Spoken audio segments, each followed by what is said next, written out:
Hallo. Hallo. Welcome to Film Explorer. Film Explorer. Podcast. Fabrica.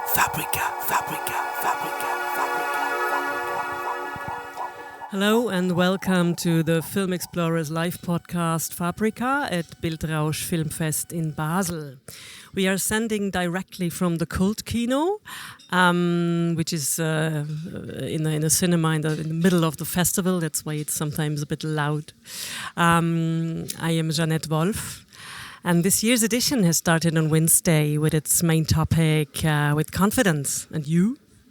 So in times of global uncertainty, a confident outlook is a risk, but it is precisely in this space that cinema unfolds its magic. So today we try to unfold the magic of acting and also sometimes improvising in experimental projects and films with narrative forms and artistic realization. For example, in the film Sorella di clausura from the Serbian filmmaker Ivana Mladenović. Our today's guest is the Romanian actress Katia Pascariu. Hello. Hello. Perfect. Welcome. Thank you for having me. Yeah. It was interesting that we are in Switzerland. It's a Serbian-Romanian director. I'm Romanian. Yeah. We are speaking in English. Yeah, it's an international mix-up. Yeah. So, Katia, you made your film debut in Beyond the Hills in 2012 from Cristian Mungiu, which I saw. Then you collaborated with Radu Jude for the films Bad Luck Banging or Loony Porn and Do Not Expect Too Much from the End of the World. This was in 2023, among others. And for your role of Stella Popovic in Sorella di clausura, you was awarded at the Locarno International Film Festival last year with the Boccalino d'Oro Best Actress Award offered by the jury of independent critics. So, wow. So maybe I'll give a first brief summary of what happens in the film for our audience. Stella is 36 years old, an unsuccessful writer and repeatedly unemployed. The only thing that gives her life any sense of direction is her obsession with an aging Serbian pop star, Baume. Hoping to get closer to her idol, she counts on a friend who is notorious mistress of the idol, but also more or less successful in her sex toy and lubricant business. When Stella finally meets the sleazy pop star, the world doesn't go up in smoke. At most, a house of cards collapses. Sitting at the table with us is Noémie Baume, a film critic. Hello. Hello. So yesterday I saw the film for the first time. I saw you running through the film. You seem restless, fluttering, always moving. The only time you really sit down 1 second is before you want to die. So each of the scenes is with you, your face, your body, your naked body also. And I really felt this restlessness. So, and I also felt pain in my back, because you always have this pain in your back in the film, you're suffering. So how did you run into this Stella role, into this crazy, strong woman obsessing her target, Boban? Well, thank you for all the descriptions and how you gave life to our story. I loved it. So, well, it was a very happy encounter, I would say, with Ivana, with the script, with the story, and we were lucky to have enough time to go through the text, to rehearse, to discuss a lot. Well, it's also based on a true story. So Stella, the singer, they exist in reality, and again, this gave it a more complex way of working on the story and on the character.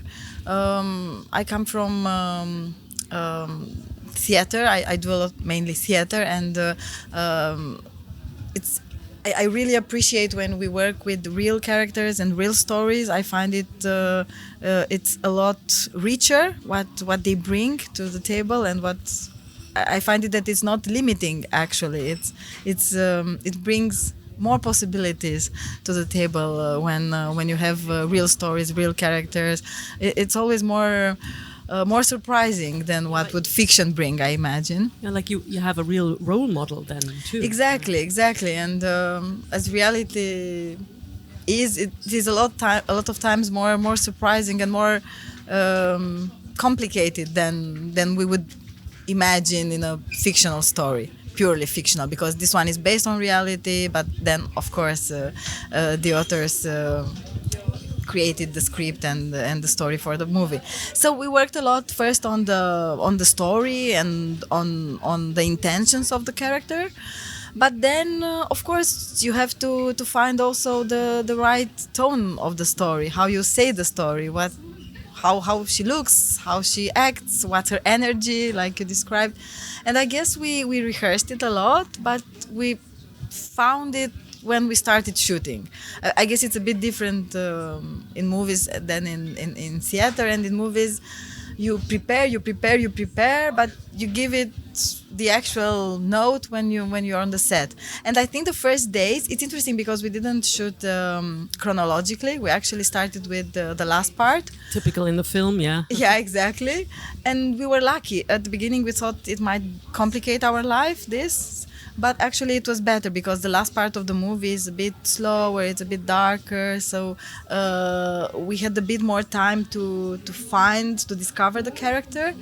And actually after shooting the scene where you said she was finally stopping a bit, breathing a little, we shot that like in the first days of the actual shooting.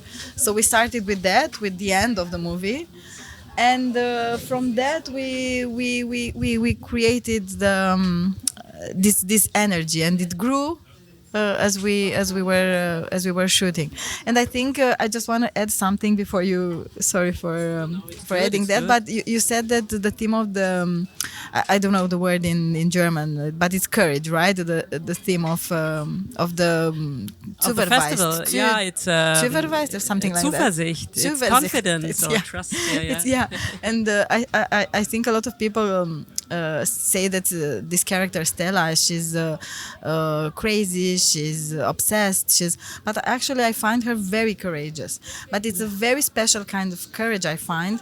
It's a courage that you're not necessarily born with, but you develop because of your life, because of the situation. Yeah. Exactly. And this is why what I appreciated very much at her, and what we really wanted to build with this character. She's not a victim. She might be. Not at all, yeah. But we don't want her to come across as a victim. And this is why I think we also chose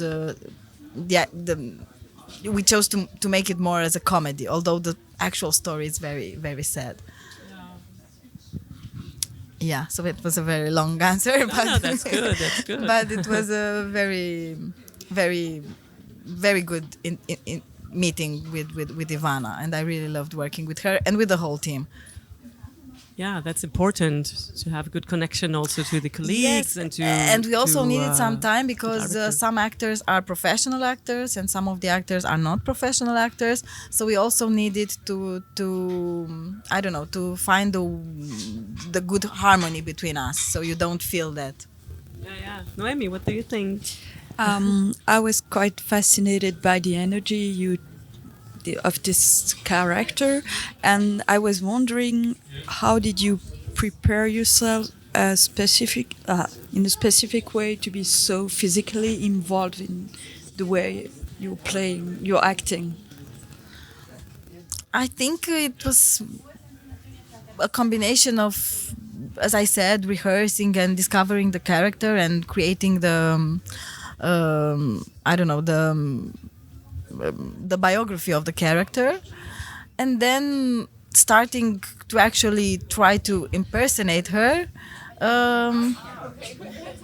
You realize that your body acts like this, and from the outside, the observers, in this case of course it was Ivana. She had the final word. It came across as being okay for her to be this anxious, this alive, not only in the way she acts, but also in her body, in her movement.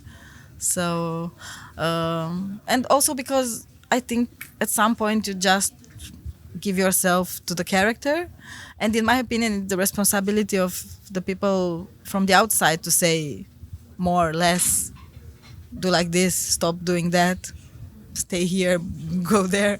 So at some point I say, well, it's not my responsibility anymore. I just do it, and they will tell me. So I try to focus on other things.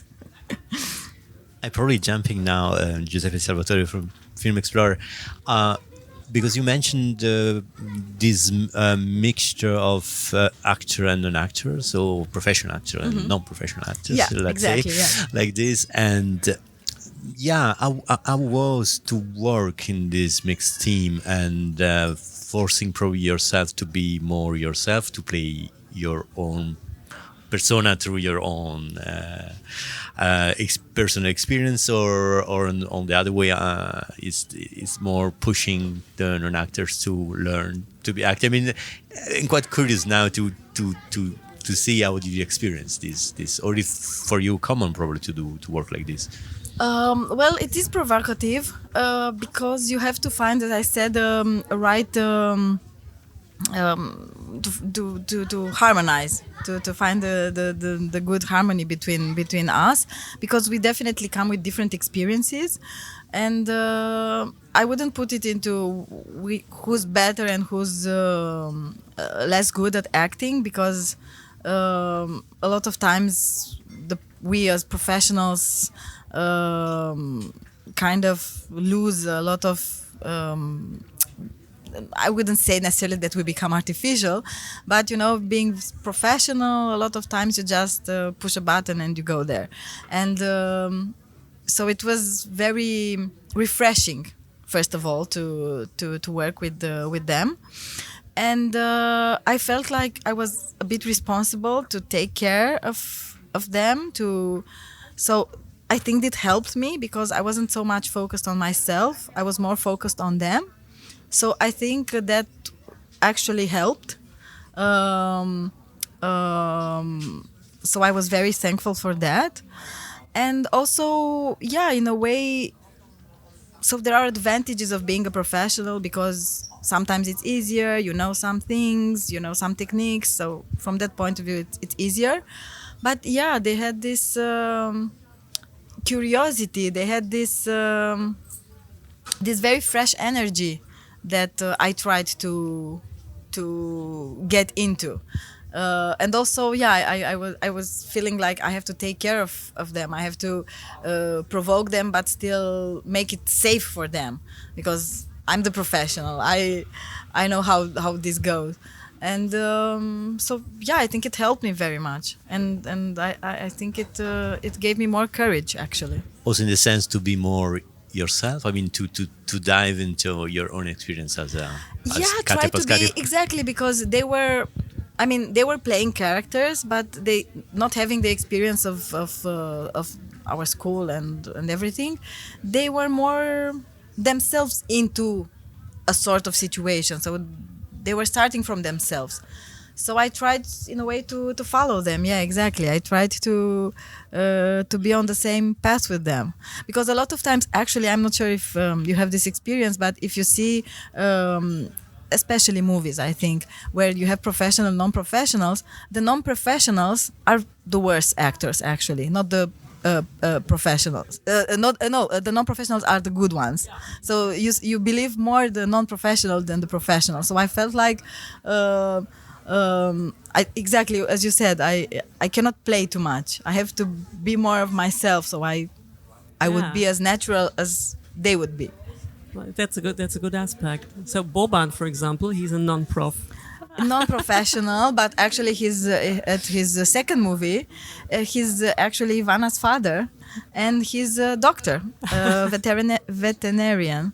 Okay. And he played in another movie. And Ivana wasn't casting him from the beginning. She was looking for a professional.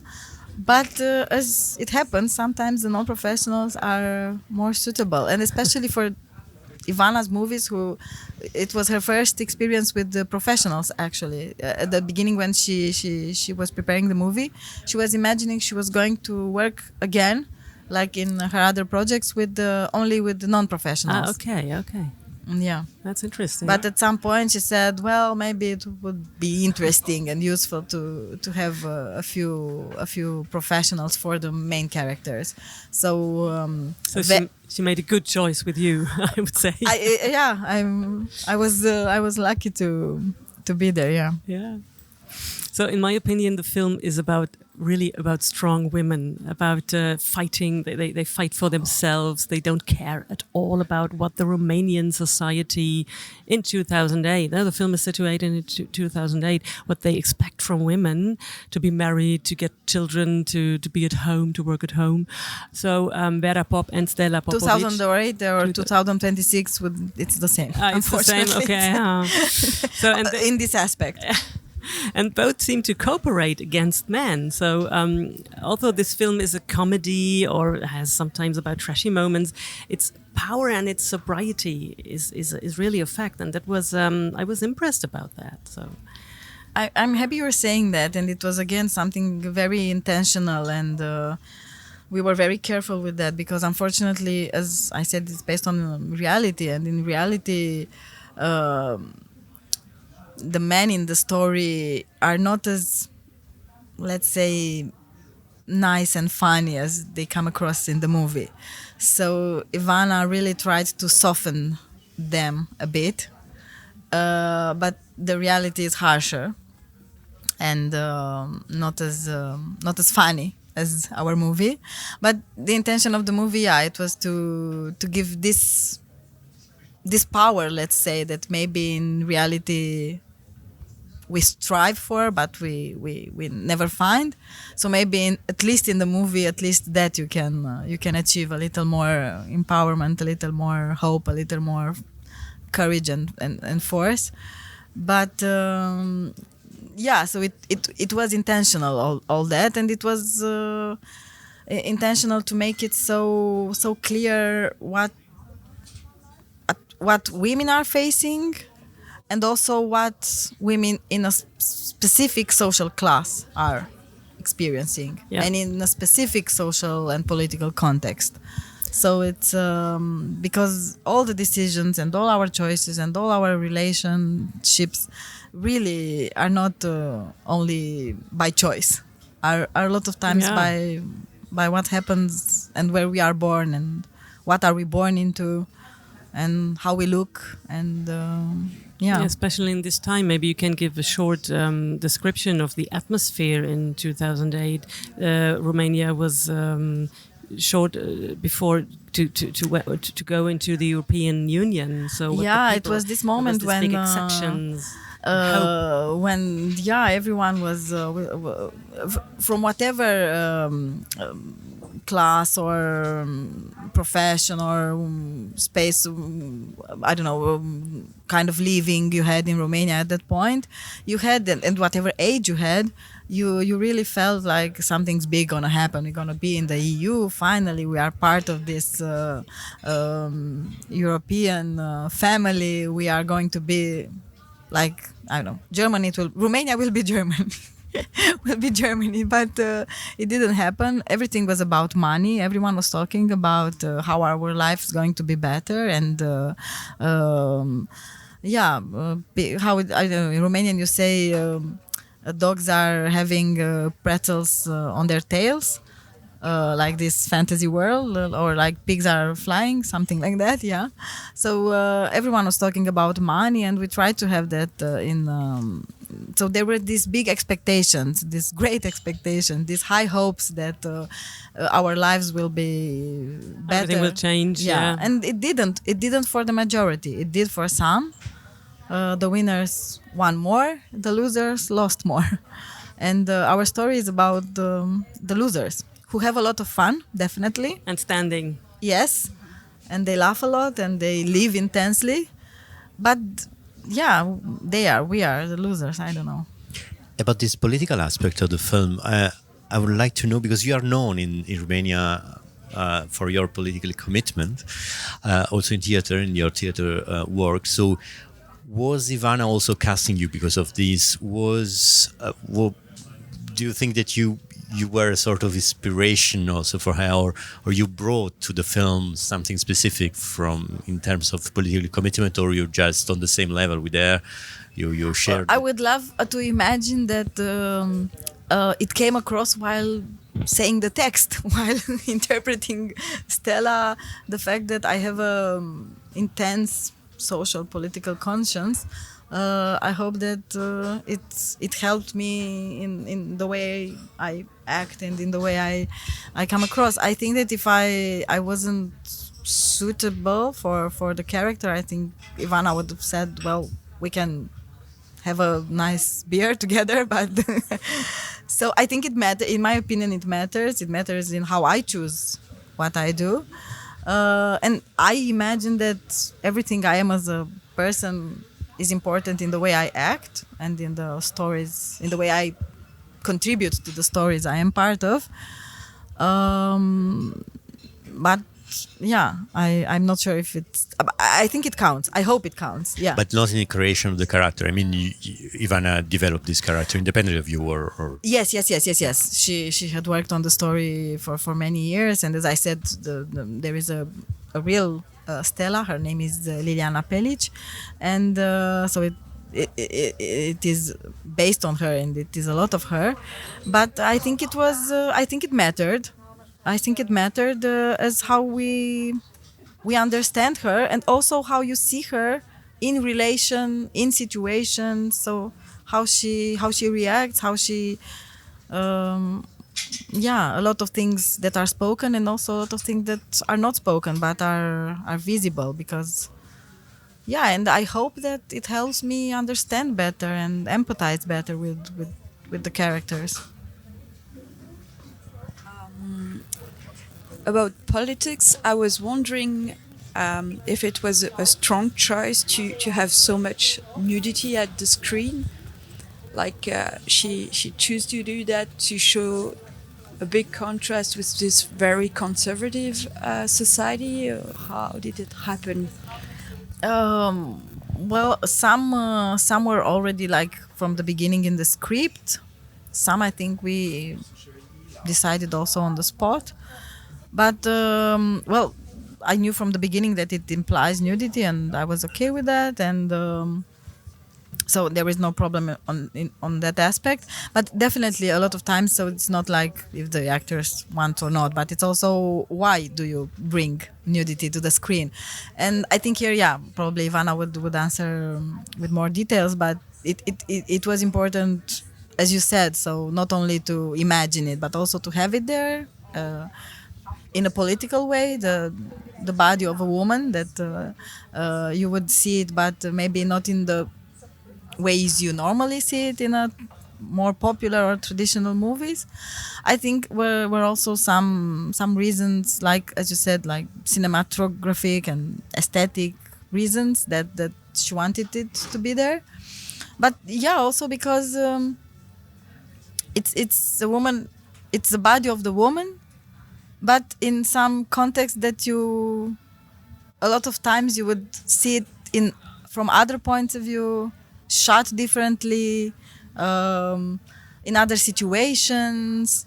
And also, I think it brings the vulnerability that the movie talks about. So, and it's also a very, I think, sincere and direct movie, and it would have been a bit odd to hide it. And also I think she took advantage of the fact that I don't have problems with showing my body. So I think she thought it's fun for the movie also to have a loose woman body that feels okay with with the space and with the camera. Yeah, and it's filmed in a very natural way. It's not pornographic at all. So the scene where you open the door to this people Yeah, exactly. totally naked. It's just I give a fuck about my naked Exactly, body. so you have the And body of men the would do woman. this, but a woman, no. So you have the body of the woman, but you don't have it in traditional situations Yeah. or in more traditional male gaze style, or not only in erotic context. So yeah, as you said, you have it sometimes in a very funny manner. So you at the end, I think a lot of people are more relaxed with. We hope are more relaxed with the idea of nudity, and they are not. And the fact that she is a woman that it's okay to be naked while she doesn't like sex. So these two don't have to always go together. Yeah. So it's okay. It's something that struck me. I mean, how this sort of sexual indifference, or I would say like this, in a way, break the system of power that is created through erotism and sexual relationships. So in a way, this indifference becomes a sort of superpower, and to break the classical relationship of powers. Yeah, and it's nice what you're saying, and I think it's like I said at the beginning. I think she has a lot of powers, and this is why I enjoyed very much trying to be Stella, because she has a lot of powers that I feel like I don't have, and I would love to emulate them in my life. But she has these powers, unfortunately, or I don't know. This is how it happens, not because she consciously wanted to have these powers, but because life put her into the situations like you do it or you lose it, you make it or you don't make it. And I think she again, for her energy, she's someone that doesn't have the opportunity to think, to decide. She has to act. She has to act a lot. She has to be very fast. And also, I think she doesn't have time to ponder too much on stuff. You mentioned, but correct me if I'm wrong, that you worked at the film for some weeks, and but the whole film process, like the montage and the finishing, took around 5 years. Is it right? No, it wasn't only after. It was also before actual shooting. So from the moment they wanted Ivana, and maybe then she started talking with Adi also to write the script, to have a story on based on the manuscript and on Liliana's and Anka's story. Yeah. It was a long time until they had the script, then until getting the money. Sure, and then you shoot. It takes a lot of time, and then shooting, and then again it was more than a year until the actual movie premiered. So it was a very long process. And as I said, I was part of only a few months. Yeah. But the actual making of a movie, and I'm always very amazed because I do mainly theater, and in theater time is totally different. It works on a totally different level. So it's half a year or 1 year maximum. You don't. I mean, then you hope you will maybe play the actual. You will have the performance for a longer period, but the actual process of making an artistic project, it's much shorter. But it was very complicated for them, and they had a lot of. I think in the end, Ivana would tell you that maybe it was better in the end, although it was a very complicated process and tiring, and you don't have the money, and you lose hope, and you get hope, and then you lose it again, and all that. But in the process, there were many drafts, and the story changed because her political conscience maybe had new nuances, because they encountered new actors. The way they deepened their relation with the story, and in a way, the actual movie that you see, it would have been very different if it happened like in the first year when they wanted to do it. So I think now they are okay, but they felt like they lost a lot of time. They didn't. My last question would be, Yeah, because of this kind of process with this film, in the end, when you saw the film, there was some surprise for you, something that you learned or discovered that you didn't imagine? Well, it was because my mind functions in a very traditional way. So I imagined only the narrative, like I read it, and then I remembered, from the inside what we shot. And then when you actually see the movie, it has a lot of, technical gimmicks, I don't know to say, how Marius shot, how the light, what they shot, because I was there shooting, but I had the whole scenery, but they decided to shoot something or to shoot it in a special way, or the montage is very important. Yeah. So the actual result of our work was surprising. Well, obviously, the first time I watched the movie, I was very focused on how I acted. But the second time, I was more relaxed and I could appreciate the whole thing. And and the music counts, so everything counts. And there were a lot of things that I didn't know that they added, that they worked on. And so you still get surprised.